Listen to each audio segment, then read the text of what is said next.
Assalamualaikum warahmatullahi wabarakatuh. Pada pertemuan pertama kali ini kita akan membahas tentang sel. Sebelum jauh kita membahas tentang sel, kita akan membahas tentang sejarah penemu sel.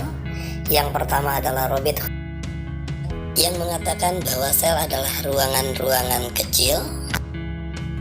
Kemudian yang kedua adalah Sladen dan Theodore mengatakan bahwa sel adalah unit struktural dan fungsional dari semua organisme makhluk hidup. Yang ketiga selanjutnya adalah Robert Brown mengamati struktural pada jaringan anggrek yang mengatakan bahwa sel hidup dan kehadiran inti sel itu sangat penting. Yang selanjutnya adalah Felix Turjadin yang pertama kali menemukan cairan yang diberi nama protoplasma yang mengisi bagian ruang seluruh sel. Jadi apa sih yang dimaksud dengan sel? Sel adalah struktural dan fungsional terkecil pada makhluk hidup. Sel terdiri dari organel-organel yang organel-organelnya terdiri dari molekul-molekul zat. Ada makhluk hidup yang hanya tersusun dari sel, diantaranya adalah Paramecium, Euglena, dan Amoeba. Kumpulan sel berikutnya akan bersatu, akan membentuk sebuah jaringan, dan kumpulan jaringan akan membentuk sebuah organ. Kemudian kumpulan organ akan membentuk sebuah sistem organ. Kumpulan sistem organ akan membentuk organisme atau makhluk hidup. Oke, yang selanjutnya kita bahas tentang sel.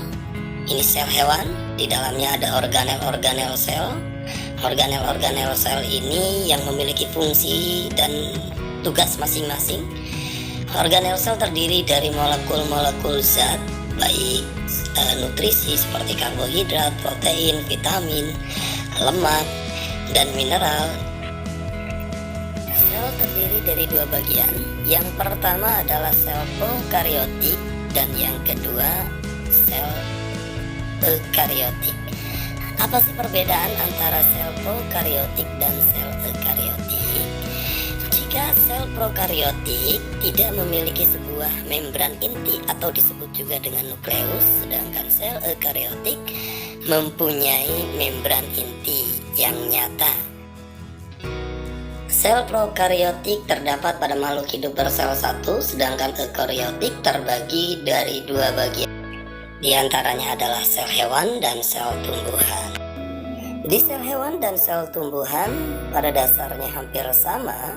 Mereka memiliki membran sel. Membran sel yang terdiri dari lipid atau lemak dan molekul-molekul zat lain seperti protein.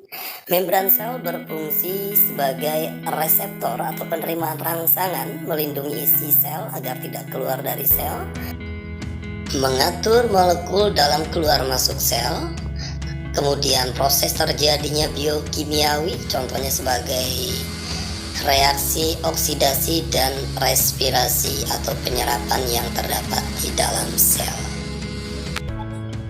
Yang selanjutnya yang kedua adalah nukleus. Nukleus adalah inti sel atau pusat komando sel. Semua pengaturan sel atau otak sel semua ada di nukleus, termasuk penyimpanan DNA dan kode-kode genetik. Yang ketiga adalah ribosom atau pabrik protein. Yang keempat adalah mitokondria atau pusat energi. Yang kelima adalah retikulum endoplasma yang berfungsi membantu memproduksi protein. Yang keenam adalah aparatus Golgi yang berfungsi membantu retikulum endoplasma kasar untuk memodifikasi protein. Yang ketujuh adalah lisosom sebagai pusat daur ulang. Yang kedelapan adalah peroksisom berfungsi untuk memecah asam lemak.